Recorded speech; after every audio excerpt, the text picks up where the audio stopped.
Exam papers are reviewed after every series, and that's part of a cyclical process that happens each year. The assessment review process benefits students in a number of ways.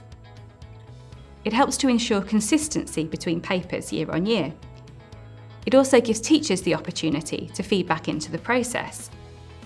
And it also allows us to learn from past papers to make sure that the quality of the future papers is maintained. We review the exam papers after each series so we can get a good idea of how the papers performed.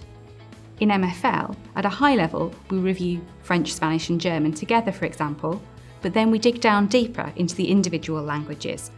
The assessment review process helps us to identify strengths and weaknesses within a paper. It also helps us to identify any items that might have performed well or those that didn't perform as we expected. For example, back in 2018, on the French higher paper, there was a translation question that didn't perform as well as we'd hoped. Through the assessment review process, we were able to dig down deeper and find out why that was the case, and make sure that we improve the translation items on future papers.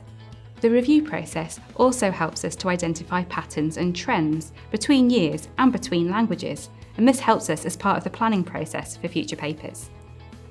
We use different sorts of data and feedback as part of the assessment review process.